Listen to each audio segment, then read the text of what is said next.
সিরাজগঞ্জের ডন আমি নাম রেখে গেলাম 2025 সালে দেখাবো 700 টাকার ভুসি হলে 2100 টাকা, অর্থাৎ 3 গুণ। তাইলে গোস্ত সেক্ষেত্রে কি 3 গুণ দাম বেড়েছে? এইটা কিভাবে বিক্রি করবেন? এটা ঠিক আছে না ওইটে? চিত্রপুরী কৃষি চিত্র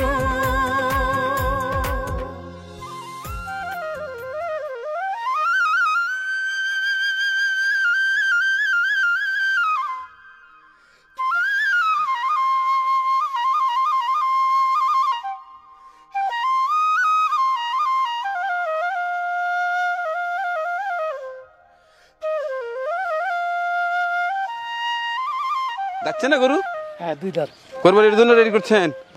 হ্যাঁ, আচ্ছা ঠিক আছে। আসসালামু আলাইকুম। যমুনা নদীর তীর, সিরাজগঞ্জ শহর থেকে কথা বলছি। কেমন আছেন সবাই? আশা করছি সবাই অনেক অনেক অনেক ভালো আছেন। এই তো কোরবানির ঈদ চলেই এলো, অর্থাৎ ঈদুল আজহা। এই ঈদুল আজহাকে কেন্দ্র করে যে সকল খামারি ভাই বোন বন্ধুরা সুন্দর সুন্দর গরু মোটা তাজা করে রেডি করে রেখেছেন, আমি ঘুরে বেরিয়ে দেখার চেষ্টা করছি কার খামারে কী গরু হিষ্টপুষ্ট করে আমার আপনার জন্য রেডি করে রেখেছেন। আজ দেখাবো আপনাদের সিরাজগঞ্জ সদর পৌরসভার মধ্যে একটি চমৎকার খামার, খান অ্যাগ্রো। সিরাজগঞ্জ রানী গ্রামে অবস্থিত জনাব রফিকুল ইসলাম খান সাহেবের খান অ্যাগ্রো। আশা করছি ভিডিওটি আপনাদের ভালো লাগবে।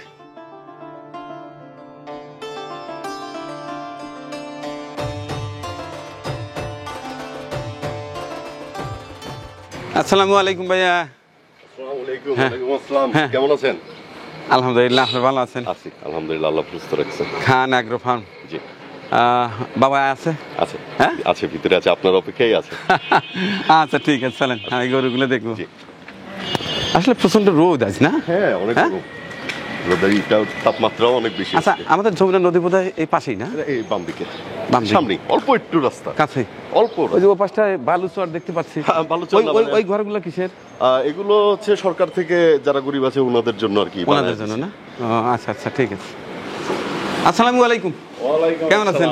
আলহামদুলিল্লাহ। আরে মানিক ভাই, কেমন আছেন আপনি? হ্যাঁ আলহামদুলিল্লাহ ভালো আছে। চলে আসছেন? জি জি জি, ইনশাআল্লাহ খুব খুশি হয়েছি। অনেকদিন খুব হয় ভালো আসি লাগলো। আসি করে আসাই হয় না, তাই চিন্তা করলাম যে আজ যাবই। ইনশাআল্লাহ। কেমন আছেন? আমি খুব খুশি। শরীরটা কেমন আছেন? আল্লাহ ভালো রাখছে। আপনি কেমন আছেন? আলহামদুলিল্লাহ। পুরো রমজান মাসটা আসলে দেখেইছেন প্রচন্ড দৌড়দৌড়ি করা লাগছে। আপনি তো আসলে দৌড়েরই লোক, সব সময় সব জায়গায় দেখি আপনার এই পেজগুলো আমি আচ্ছা, দেখি। আপনাকে কিন্তু একদিন দাওয়াত দিয়েছিলাম, আপনি জাননি। ইনশাআল্লাহ যাব। আমি কিন্তু রাগ করে ফেলছি। আমার বাড়ির কাছে না, রাগ করে না ইনশাআল্লাহ। না না, অনেক দূর থেকে আসে আমার মেহমানদের দেখতে, আপনার কাছে দিয়ে যান না। আপনার মেহমানদারি দেখতে আমি অবশ্যই যাব ইনশাআল্লাহ। মেহমানদারি আমার দর্শক, খুব ভালো প্রথমে লাগে। পরিচয় করিয়ে দেই। এই খামারের ওনার জনাব রফিকুল ইসলাম খান সাহেব, আমাদের শ্রদ্ধাভাজন ব্যক্তিত্ব। তিনি সিরাজগঞ্জ এর সদর অর্থাৎ পৌরসভার মধ্যেই ওনার বাসভবন, এখানে তার ব্যবসা বাণিজ্য, এখানে শখের বসে একটি খামার গড়ে তুলেছেন। আজ কিন্তু আমাদের রফিকুল ইসলাম খান সাহেবের চমৎকার কিছু পশু দেখাবো, একেবারে শেষ পর্যন্ত কিন্তু থাকতে হবে। তাইলে এখন কি করছিলেন? এই গরুর খাবার দিচ্ছে দেখছি। মাশাআল্লাহ, প্রথমেই ভালো লাগলো, কাঁচা ঘাস খাওয়াচ্ছেন। কাঁচা ঘাস খাওয়াই। আচ্ছা, এই সময়টা, এই দুপুর টাইমে এই সময়টা একটু করে কাঁচা ঘাস আমার গরুগুলা দেওয়া হয়। তো নিজস্ব জমিই তো? এইগুলি আমার নিজস্ব। আসলে কাঁচা ঘাসের বিকল্প নেই। জি, আমার তো। আচ্ছা ঠিক আছে, তাহলে একটু ঘুরে ঘুরে দেখান। এই সাউন্ডটা এখানে রাখি।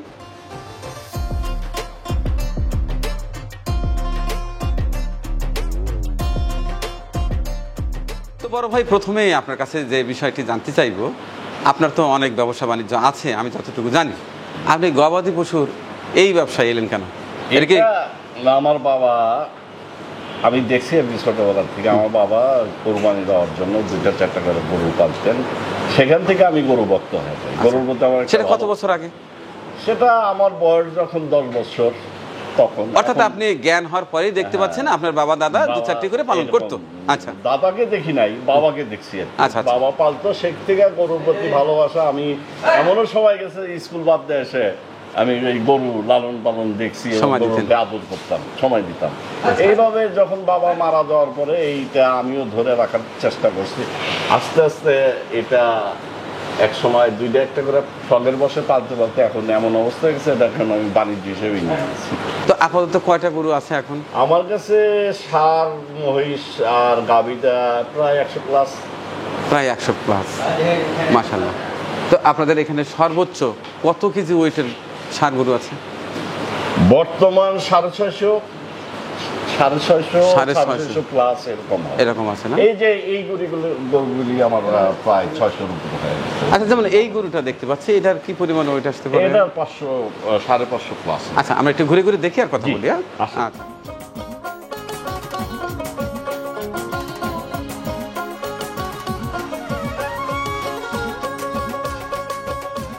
কিভাবে আসলে সংগ্রহ করেন? বিভিন্ন হাট থেকে তো বেশি না? বিভিন্ন হাটে যাই, এইটা সংগ্রহ করছি বড় হাট, ওইটা করছি আমি বয়লা হাট থেকে, এইটা আপনার উল্লাপাড়া গ্যাস হাট থেকে, অর্থাৎ বিভিন্ন হাট থেকে দেখে যায় এখানে থেকে, রাজশাহী সিটি হাট থেকেও করি।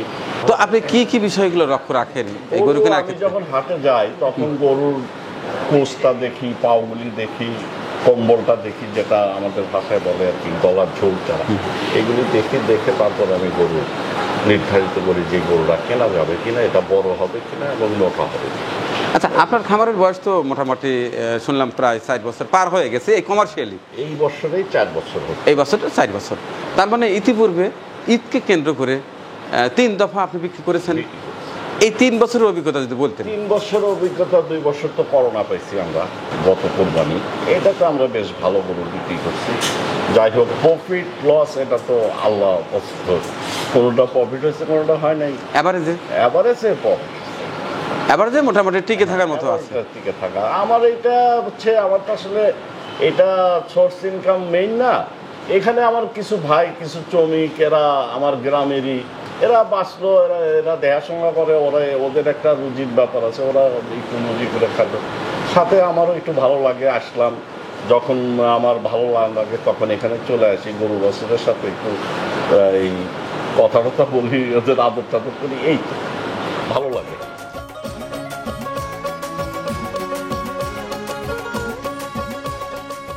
মানিক ভাই, এই যে পশুটা দেখছেন, এই গরুটা ব্ল্যাক শাহিওয়াল, এটা সচরাচর পাওয়া যায় না। আমরা সচরাচর দেখি লাল শাহিওয়ালটাই বেশি। এটা আমার খুব শখের গরু। এটা যখনই আমি দেখতে পাইছিলাম সঙ্গে সঙ্গে কিনে আনছি। আমি যতবার খামারে আসি এই সারটাকে অনেক আদর করি। আপনি দেখেন এর জাত মান, কি সুন্দর কালার এবং কি সুন্দর দেখা যাচ্ছে। হ্যাঁ, অনেকে তো শাহিওয়াল মানে লাল বোঝে, কিন্তু কালো শাহিওয়ালের কিন্তু যথেষ্ট ডিমান্ড আছে। জি। তো এই যে আদরের গরুগুলো যখন আপনি বিক্রি করবেন, কষ্ট হবে না? কষ্ট তো হবেই, আমি শখ করে পারি, কিন্তু কি করা যাবে ভাই, যেহেতু কমার্শিয়ালে চলে আসছে, আর সবগুলোই তো আর লাগবে না। সব লাগবেও না আমার। আমি এখান থেকে একটা দুটো কোরবানি দেবো, আর সব কিছু বিক্রি করে দিতে হবে। আমি তো জনগণের জন্য, মানুষের জন্যই তো এগুলো লালন পালন করতেছি। জি জি, শখের জিনিস না ওইটাই আসলে কোরবানির গরু মানে শখের গরু, ভালোবাসা বলতেই এটা তো আমাদের ধর্মেতেই আছে যে পশুটা সবচেয়ে সুন্দর, সেটাই তো কোরবানি দিতে চায়। যার জন্যই তো কোরবানির জন্য মানুষ এত সুন্দর সুন্দর গরু তৈরি করে।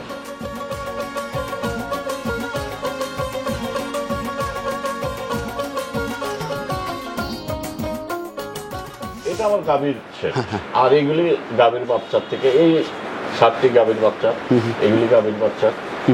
আমরা মূলত আমার বাবার থেকে, বাবার গাভী বলতে এটাই আমার প্রথম সেট, এটার থেকে আমার ব্যবসা শুরু মোটামুটি। আল্লাহ এখন এইভাবে আমি বাড়ির দিক চলে গেছি। আচ্ছা, পিছনে আমি খড় দেখতে পাচ্ছি, নিজের জমির খড়? আমার জমি আছে অনেক, সেই জমির খড় এগুলি। ওইখানে ঘাসও ওই করি, ধানও, এবারও ধান কাটছি, ওই ধানের খড়ও এখানেই আসবে।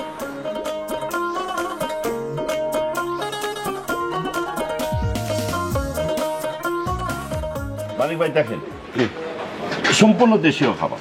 বাহ, সুন্দর। এখানে কি কি আছে ভাইয়া? গমের ভুসি, ভুট্টের ভুসি, গুঁড়া, ধানের কুড়া, তারপরে আপনার ছোলার ভুসি, বিভিন্ন ছোলা বুটের ভুসি। এমনি ফিটটিট দেন না? না না, এগুলি ফিটটির প্রয়োজন হয় না, প্রয়োজন হয় না। না, আমার তো কাঁচা ঘাস আর এগুলি দিয়েই গরু ইনশাল্লাহ মোটা তাজা হচ্ছে। আসলে শোনেন ভাই, আমি মনে করি যেটা মহান সৃষ্টিকর্তা কিন্তু গবাদি পশুর জন্য ঘাস আর ভুসি নির্ধারণ করে দিয়েছে। এটা তো গরুরই খাদ্য।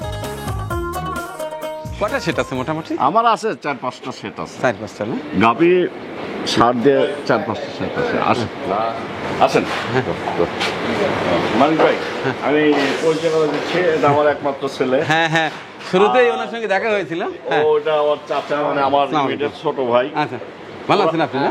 ওরা মূলত এখানেই থাকে, আচ্ছা, ওই দেখাশোনা করে। আচ্ছা, তাহলে ওনার সঙ্গে আমি কথা বলি। আপনি হ্যাঁ, তো অনেক কষ্ট করলেন, আপনি এই ভাগে কষ্ট না, আপনি ওর সাথে কথা বলেন, আপনি ভালো লাগবে। ও গরু সম্বন্ধে বেশ ভালোই। আচ্ছা ঠিক আছে, আমি ভাতিজার সঙ্গে কথা বলি, ততক্ষণে আপনি একটা চা খান এবং আমার জন্য একটা চা রেডি করেন। আমি ইনশাআল্লাহ আপনি আসেন অবশ্যই। আচ্ছা ঠিক আছে দর্শক, এবার ভাতিজার সঙ্গে কথা বলবো। ভাতিজার নামটা প্রথমে জানতে চাই। আমার নাম মোহাম্মদ নাজমুল ইসলাম খান। নাজমুল ইসলাম খান। তো কি করা হয় এমনিতে? আপাতত বাবার বিজনেস দেখছি। এর আগে আমি ইঞ্জিনিয়ারিং কমপ্লিট করেছি তাই? আর MBA কমপ্লিট করা হয়েছে। আসলে প্রত্যেকটা বছরই দেখা যায় যে ঈদের আগে আমাদের দেশেরই এটা মানে বলা যায় জাতীয় একটা সমস্যা। ঈদের আগে দেখা যায় বর্ডার খুলে দেয়, যে কারণে আমরা দেখা যায় যারা খামারি আছি বা প্রান্তিক খামারিও যদি বলি, আমরা ক্ষতিগ্রস্ত হই। কীভাবে হই সেটা হচ্ছে যে দেখা যায় গরু যখন অনেক বেশি পরিমাণে ঢুকে আসে তখন হুট করে গরুর দামটা কমে যাচ্ছে। তা আমরা গরুর প্রথম দিকে যখন আমরা গরু করতাম তখন আমরা গরুর ভুসির দাম ছিল 700, এখন 1900, অনেক সময় 2100-2200 পর্যন্ত চলে যায়। তাহলে এই গরুর আমার 1 কেজি গরুর মাংস তৈরি করতে আমার যে কস্টিংটা হচ্ছে, আমার তো সেই টাকাতে আমি বিক্রি করতে পারছি না। সবাই যে দেখা যায় যে ফেসবুক থেকে শুরু করে সব জায়গায় সবাই একটা কথাই এখন বলতেছে যে তরমুজ যেরকম বয়কট করে তরমুজের দাম কমিয়েছে, তারা গরুর মাংসের বয়কট করে গরুর মাংসের দাম কমাতে হচ্ছে। সেক্ষেত্রে আমি কি বলি জানেন, আমি কিন্তু মজা করে বলি, কেন তোমরা বয়কট করবা কেন? তোমরা পারলে 2টা গরু লালন পালন করে জবাই করে গোস্ত মেপে দেখো পার কেজি কত টাকা পড়ে। তোমরা তৈরি করে খাও, উৎপাদন করে খাও। আমার আসলে দরকার যেখানে সেটা নিয়ে কিন্তু কেউ কোনো কিছু বলছে ভাবছে না। আসলে হচ্ছে গরুর গোখাদ্যের দামটা কমানো। গরুর গোখাদ্যের দাম যখন কম ছিল তখন কিন্তু গরুর মাংস বাজার কিন্তু 450 ছিল। তা আমরা এখন কেন আমাদের 800, 850, 750 এই রেঞ্জে গরুর মাংস খেতে হবে কেন? আপনি গরুর মাংসের যদি প্রোডাকশনের কস্টে কমে যায় তাহলে কি গরুর মাংসের দামটা বেশি থাকবে? অবশ্যই না। অবশ্যই যদি আমার প্রোডাকশনের কস্টিংটা কমে তাহলে কিন্তু আমার মাংসের দামও আউটপুটটাও অবভিয়াসলি কম থাকবে। তো এটাই আসলে মানুষের এই জিনিসটা একটা সরল অঙ্ক যে 700 টাকার ভুসি হলে 2100 টাকা, অর্থাৎ 3/7 21, 3 গুণ।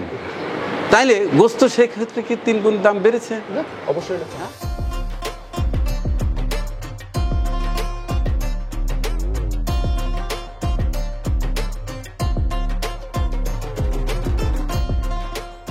মাশাআল্লাহ, এই সাইডে তো মহিষও দেখতে পাচ্ছি। এগুলো কি কোরবানির উপযোগী? হ্যাঁ, এবার কোরবানি দেওয়া যাবে? জি আলহামদুলিল্লাহ। আচ্ছা, তো এইগুলা কিভাবে বিক্রি করবেন? এটা কি ঠিক আছে না ওয়েটে? আমি আসলে ওয়েটে গরু বিক্রি করতে চাই না, যেহেতু কুরবানির একটা নিয়ম আছে যে এসে দেখে আমি ওয়েট বলে দিব, গরুর ওয়েট এটা আছে, আসবে দেখবে পছন্দ করবে নিয়ে যাবে। আমার ওয়েট মেশিন আছে, স্কেল আছে, প্রয়োজনে সে মেপে নিতে পারে।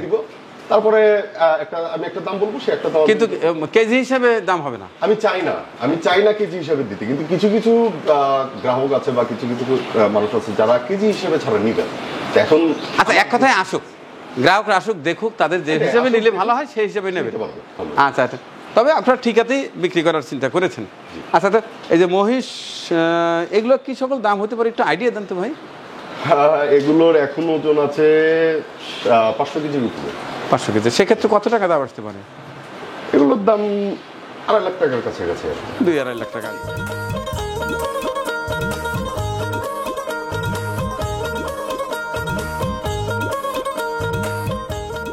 তো আপনি তো রফিকুল সাহেবের ছোট ভাই না? ছোট ভাই। হ্যাঁ, হ্যাঁ, জি। ব্যক্তিগতভাবে আপনি কি করেন? আমি গরু ইয়া করি, খামার ইয়া করি, দেখভাল করেন? হ্যাঁ, আর ব্যক্তিগত আমার অন্যান্য ব্যবসা আছে। দেখ, অন্যান্য ব্যবসার পাশাপাশি আপনারা পুরো পরিবার জুড়ে এখানে বেশ ভালো নজর দিয়েছেন বা ভালোবাসা দেখাচ্ছেন।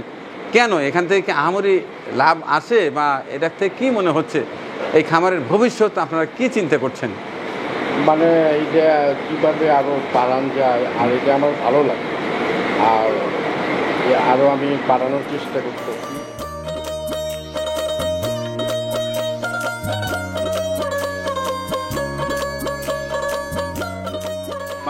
এটা ল্যাংটাং মারে না তো? না, এগুলো খুব শান্ত গরু, মাশাআল্লাহ। ভয় পায়। খামারে যে কটা গরু আছে এর মধ্যে কিন্তু এই গরুটা আমার কাছে বেশি পছন্দ হচ্ছে। এটা কি এই 24 সালের জন্য না 25 সালের জন্য? এটা মানিক ভাই আমার রাখতে ইচ্ছা আছে, আমি আর একটা বছর ওকে পালবো। যে আমি ওইটাই বলতে চাচ্ছি, এটা 25-এর জন্য 25 রেখে দেবো ইনশাল্লাহ। আল্লাহ দিলে এখান থেকে কিন্তু ভালো একটা গরু আমরা দেখতে পারবো। আপনি- এমন হতে পারে সিরাজগঞ্জের ডন এটা বলতে পারেন। ও এখন আপনি যে বললেন ওকে নাম দিয়ে দিলাম সিরাজগঞ্জের ডন। হ্যাঁ, আচ্ছা ঠিক আছে, মুখ দিয়ে তো বেরিয়ে ফেলছি। আপনি বলছেন, আপনার কথা বলে রেখে দিলাম। তো দর্শক, সিরাজগঞ্জের ডন আমি নাম রেখে গেলাম। 2025 সালে দেখাবো এই যে আমার বড় ভাই রফিকুল ইসলাম খান সাহেবের খান এগ্রোর সিরাজগঞ্জের ডন দেখার অপেক্ষা থাকুন। আর বাকিগুলো দেখি। আসেন, এটা মোটামুটি কত কেজি হতে পারে ভাইয়া? এটা 600 প্লাস, 600 প্লাস। অনেক উচ্চ গরু। কালারটা দেখছেন, অনেক সুন্দর কালার, শিং দুটা ভালো। আচ্ছা, আর এই যে এটা বাহামা ক্রস। সংগ্রহ কি আপনি নিজেই যান নাকি ক্রয় সহ আমি আর আমার ছোট ভাই, দুজনেই যান? হ্যাঁ, মাঝে মাঝে ছেলেও যায়।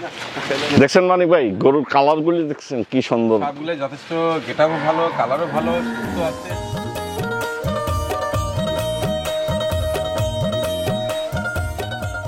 এখানে বেশ ভালো ভালো সুন্দর গরু আছে, খুব ভালো লাগে না দেখে? খুব ভালো লাগে। এখানে আসলে মানসিক প্রশান্তিটা পাওয়া যায়। এখানে প্রাকৃতিক পরিবেশ আছে, অনেক সুন্দর, দেখতে খুব ভালো লাগে। এখানে আসলে আপনার মনটা ঠান্ডা হয়ে যায় আর কি। সুন্দর পরিবেশ, আলো বাতাস, গরু ছাগল ভেড়া আরও অনেক কিছু আছে এখানে আর কি। এখানে আসলে মোটামুটি আপনি একটা গ্রামের ফিল পাবেন।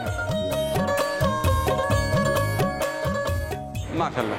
তো এই শেডের মধ্যেও তো দেখছি ভালো ভালো গরু আছে। এখানে কি ওয়েটের গরুগুলো আছে? এই যে এটা তো বেশ বড় মাশাআল্লাহ। এগুলো 600 প্লাস আছে। আগাম কি বুকিং দেওয়া সম্ভব? দিচ্ছেন? কেউ যদি দেখে পছন্দ করে তার জন্য আগাম বুকিং সে দিতে পারে, কোনো সমস্যা নেই। সেক্ষেত্রে যে নাম্বারটা সবসময় সচল থাকে সেই নাম্বার একটা দিয়ে দেন। যে আমার নাম্বারই আমি দিয়ে দিচ্ছি, 01717 012 408। এটা আমার নাম্বার। আমাকে যে কোনো সময় 24 আওয়ার যে কোনো সময় ফোন করলে অ্যাভেলেবল হবে। আচ্ছা, আর এইখানে আসার একেবারে সুন্দর লোকেশনটা দিয়ে দেন। এখানে আসার সবচেয়ে সুন্দর লোকেশন হচ্ছে রানীগ্রাম অবদা। রানীগ্রাম যে বটতলা আছে, রানীগ্রাম বটতলা থেকে একটু সামনে আসলে রানীগ্রাম অবদা স্টিল ব্রিজের সামনে, জাস্ট স্টিল ব্রিজের সামনে এসে এখানে যে কাউকেই বললে হবে যে খান এগ্রোটা কোথায় দেখায় দিবে। আর এছাড়াও আমার দাদুর পরিচয় যদি বলা যায়, যে আব্দুর রাজ্জাক খানের ভাটা কোনটা, ইটের ভাটা যেহেতু আমাদের এখানে আগে ছিল, তো ওনার নামে পুরো সিরাজগঞ্জের যে কোনো জায়গা থেকে কেউ যদি বলে যে আব্দুর রাজ্জাক খানের ইটের ভাটা কোথায় রানীগ্রামে, যে কেউ ইনশাল্লাহ দেখায় দিবে। আর ঢাকার ওই পাশ থেকে যদি কেউ আসে যমুনা ব্রিজ পার হয়ে কোন রাস্তা দিয়ে ঢুকবে? যমুনা ব্রিজ পার হয়ে হাতের ডানে কড্ডা দিয়ে ঢুকে একদম মেইন প্রপারে সদরে এসে জাস্ট আমাকে একটু ফোন দিলেই আমি তাকে নিজে যে তাকে সাথে করে নিয়ে চলে আসবো। অনেক অনেক ধন্যবাদ, অনেক ভালো লাগলো আপনাকে অনেক এবং ধন্যবাদ। অনেক সময় দিয়েছেন। দর্শক, আমার নিজের গ্রাম, নিজের এলাকা, নিজের শহর, নিজের জেলা বলে বলছি না, আসলেই আমরা সিরাজগঞ্জবাসী ধন্য। যমুনা নদীর মাছ খাচ্ছি, গরুর রাজধানী খ্যাত সিরাজগঞ্জ, পর্যাপ্ত পরিমাণ দুধের যোগান রয়েছে, গরুর যোগান রয়েছে, আমরা পর্যাপ্ত পরিমাণ গো মাংস পাচ্ছি, খাচ্ছি, তৃপ্তি সহকারে খাচ্ছি এবং আপনাদেরও দাওয়াত দিচ্ছি। আসুন না একদিন এই যমুনার পাড়ে সিরাজগঞ্জে এসে বেরিয়ে যাবেন। আমাদের এখান থেকে আপনার আগামী কোরবানের ঈদের গরুটি সংগ্রহ করতে পারবেন। আসবেন, সেই দাওয়াত দিয়ে শেষ করছি আজকের এই বিশেষ পর্বটি। সবাই ভালো দেখবেন। আল্লাহ হাফিজ। পরিবেশনা আপনাদের ভালো লেগে থাকলে শেয়ার করে অন্যকে দেখার সুযোগ করে দিন। আরও নতুন নতুন ভিডিও পেতে চ্যানেলটি সাবস্ক্রাইব করে সঙ্গেই থাকুন।